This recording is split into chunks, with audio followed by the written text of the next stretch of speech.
Alors, quand cet homme est allé les tuer, il a violé quelque chose envers quoi Dieu s'était engagé. Satan n'a pas porté plainte alors, il a attendu 17 ans, le moment où Israël entrerait dans ses jours de rayonnement, ses jours de gloire. C'est alors qu'il veut obtenir un tribut d'Israël dans ses jours glorieux. Donc, Satan est patient, il attendra que vous entriez dans la plénitude de votre ministère. C'est alors qu'il viendra réclamer le péage et la taxe. Avant de continuer cette vidéo, nous voulons vous dire merci de regarder nos vidéos. Si vous souhaitez soutenir cette œuvre, vous pouvez écrire au numéro qui s'affiche à l'écran. Et également, vous souvenir que nous avons notre librairie chrétienne où nous avons écrit plusieurs documents déjà aujourd'hui, parmi lesquels les généraux de Dieu.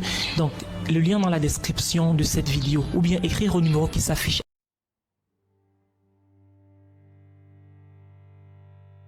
Avant de continuer cette vidéo, n'oubliez pas de vous abonner à la chaîne et d'activer la cloche de notification afin de ne manquer aucune de nos prochaines publications. N'oubliez pas également de visiter notre librairie chrétienne. Le lien se trouve dans la description de cette vidéo. Que Dieu vous bénisse abondamment et bon visionnage. Il y a eu tellement de gens qui sont venus au Seigneur, ont reçu une onction et ont démarré comme une tornade. La fois suivante où Dieu a eu l'occasion de les interroger, c'était 12 ans plus tard. Ils ont donc fonctionné selon leurs propres termes, faisant des choses de ce genre. Et puis, cette personne dit maintenant qu'elle veut chercher Dieu. Peut-être que quelque chose arrive. Sa femme est au plus mal. Les signes ne sont pas bons et il est pressé, mais Dieu n'est pas pressé avec lui. Il doit purger sa peine de prison. Parfois, cela prend 3 ans et Dieu a le pouvoir de maintenir votre femme dans cet état pendant que vous servez votre temps, le temps qui vous est nécessaire pour subir le processus et l'épuration. Alors s'il vous plaît, aidez-moi à prêcher à votre voisin. Dieu est pressé, mais il n'est pas pressé avec vous. Vous le verrez prêcher, prophétiser à travers ses prophètes sur la façon dont il veut envahir le monde. Il veut envahir les nations. Mais quand il vient à vous, il a tout son temps. Il n'est pas pressé avec vous. En attendant, il est pressé. Mais avec vous, il n'est pas pressé. Ainsi, vous pouvez voir qu'il a fallu 3 ans à David pour s'assurer de la pensée de Dieu sur la question, et Dieu lui a alors dit que c'était Saül. Saül, en tentant de prouver son zèle pour le Seigneur, est allé tuer des gens qui étaient engagés dans une relation d'alliance avec Dieu. Et cela a eu lieu 17 ans avant que David ne devienne roi. Et le moment réel où les Gabaonites sont entrés en alliance avec Israël, même si c'était par tromperie, remontait à 700 ans avant David. Et 17 ans avant David, Saül est allé prouver qu'il était loyal envers la maison de Dieu et a tué des personnes de l'alliance. Et c'était une violation de l'intégrité de Dieu. Car lorsque Josué est entré en alliance avec les Gabaonites, Dieu, qui se trouve être un gardien d'alliance, l'avait enregistré dans le ciel. Alors, quand cet homme est allé les tuer, il a violé quelque chose envers quoi Dieu s'était engagé.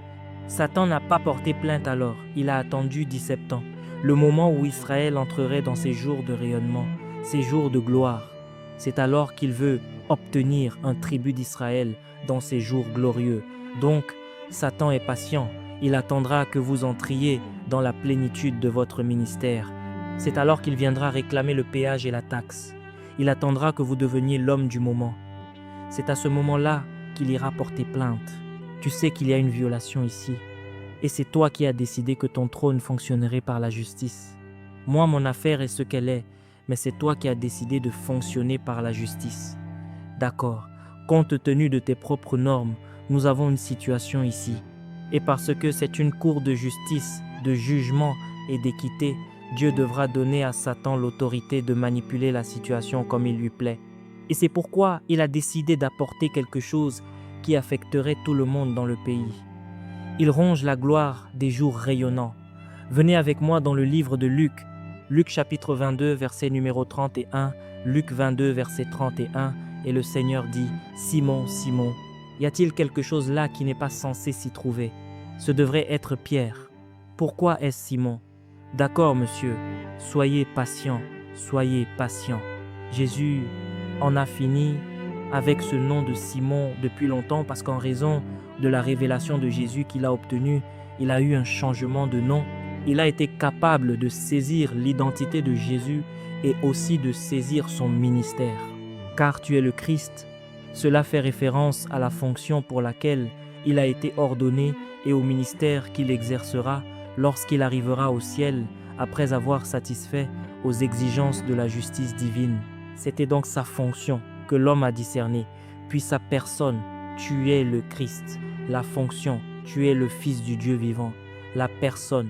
Maintenant, je n'ai pas le temps de vous montrer l'implication de sa fonction, mais il vous intéressera de savoir que lorsque Jésus est retourné au ciel après avoir accompli la rédemption, il a été admis dans une fonction parce que le Père a dit « Assieds-toi à ma droite ». Et la droite ne signifie pas à côté, la droite signifie le lieu d'administration, ce qui signifie que tout ce que le Conseil de Dieu a conçu sera mis en œuvre par l'administration du Christ. Parce que son identité en tant que Christ est en référence à son ministère céleste. Je n'ai pas le temps de décortiquer cela. D'accord? C'est donc cette administration qui sera responsable de tout manipuler selon le conseil de la volonté de Dieu. Et si vous étudiez le Nouveau Testament, la Bible révèle que nous devons nous approcher avec assurance du trône de la grâce. Vous est-il donc venu à l'esprit que la grâce est administrée depuis un trône, une fonction, c'est le Christo. C'était une grande confession de Pierre. Et dans chaque nation où nous n'avons pas de personne disant « Tu es », cela signifie que l'Église n'est pas à cet endroit. Oui, tu es, parce que la fonction du Christ est le lieu administratif où votre destinée a été domiciliée lorsque vous avez donné votre vie à Christ. Vous ne me croyez pas. Pouvons-nous faire la première aux Corinthiens 1:30? Très bien. Voyez-vous que la Bible dit « Or, c'est par lui ». Maintenant, substituez celui et mettez le Père à la place. Or, c'est par le Père que vous êtes en Jésus-Christ. Arrêtons-nous. Arrêtez. Vous savez, parfois quand vous lisez les écrits de Paul, c'est tellement systématique et vous devez être conscient de ce que vous lisez. Surtout quand vous découvrez que Christ est avant Jésus. C'est différent de quand Jésus est avant Christ. Et c'est aussi différent de quand vous n'avez que Christ. Alors, quelle est la signification? Si Christ est avant Jésus, quel est l'accent? Cela signifie que c'est sur la fonction que l'accent est mis. Êtes-vous là? Si Jésus est avant Christ, cela signifie que c'est sur la personne que l'accent est mis. C'est Jésus qui est mort pour nous, donc l'accent est mis sur la personne. Et juste au cas où vous voudriez une définition élaborée de qui est la personne, alors je dois vous emmener dans le livre des Hébreux, chapitre 1, et vous allez voir tout ce que cela implique. Peut-être que nous ferons cela si nous avons le temps. Il est dit « Or, c'est par lui que vous êtes en Jésus-Christ ». Cela signifie que nous sommes du Père, mais le Père nous a domiciliés sous l'influence de sa fonction. C'est là que votre destinée va être gérée. C'est là que votre ordination va être nourrie. Chacun d'entre nous est placé sous l'influence de sa fonction. C'est lui qui commencera à vous convaincre que vous êtes un évangéliste. C'est lui qui va commencer à vous convaincre qu'il est temps pour vous de démissionner de votre travail et de vous concentrer sur votre appel. Vous savez, personne n'a l'autorité. Je ne l'ai pas en tant que pasteur. Je ne peux pas dire « démissionne et maintenant ». Non, je n'ai pas cette autorité. Je n'ai pas cette autorité parce que je pourrais même être intéressé par le fait que vous gardiez ce travail. Vous servirez plus Dieu par là. Mais vous voyez, quand le Christos commence à diriger votre cœur, il vous amène à une compréhension des exigences actuelles qu'il place sur votre vie. Très bien. C'est donc une bonne chose d'avoir un bon pasteur. Mais cela ne vous exclura pas de l'influence directe du Christo. Il y a plusieurs choses que votre pasteur peut vous dire et il y a plusieurs choses que votre pasteur ne peut pas vous dire. Mais le Christo n'est pas limité parce qu'il exerce le gouvernement sur votre cœur. Même s'il donne aussi à votre pasteur une autorité déléguée pour exercer une certaine forme de gouvernement, lui exerce un gouvernement absolu. C'est là qu'il nous place sous son administration. Et si vous êtes adéquatement situé sous son administration, ce Christ, êtes-vous là? Oui. Dieu ou le Père fait alors de sa fonction pour vous sagesse, justice, sanctification et rédemption. Et la liste n'est pas exclusive. Parce que si vous allez dans le livre des psaumes, vous voyez maintenant qu'il dit que le Seigneur est ma lumière et mon salut. De qui aurais-je crainte? Le Seigneur est le rempart de ma vie, de qui aurais-je peur? Et tout au long du livre, vous commencez à voir le psalmiste parler de son expérience, de ce que le Seigneur est devenu pour lui aujourd'hui. Cela signifie donc que le Seigneur peut devenir tout ce qui est nécessaire pour que vous accomplissiez votre dessein divin lorsqu'il administre cette fonction. Il peut devenir n'importe quoi. En fait, le secret du christianisme est que Dieu va résoudre tous vos problèmes d'une seule et unique manière. Pas de deux manières, d'une seule manière. Il vous montrera un aspect de cette administration que vous n'avez pas vu.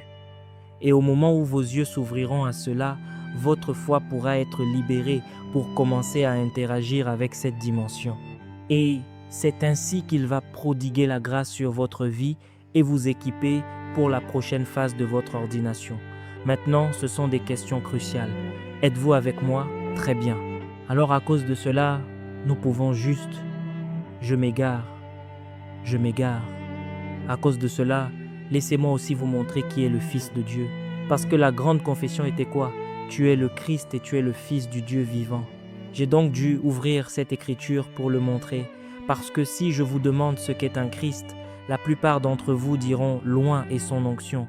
Gardez cela dans la poubelle. C'est une fonction. Voyez-vous, vous devez comprendre qu'il y a beaucoup de choses que Jésus a et auxquelles nous participons, n'est-ce pas? Comme c'est lui qui nous a fait participer à la nature divine. Nous avons donc la nature divine, mais il y a des aspects de Jésus qui ne sont pas communicables. Nous ne partageons pas ces aspects. L'un de ces aspects est que nous ne devenons pas finalement participants de la divinité. Maintenant, numéro 2, nous ne devenons pas participants de cette fonction. Cette fonction a été donnée à une seule personne et le nom de la personne est quoi? Jésus.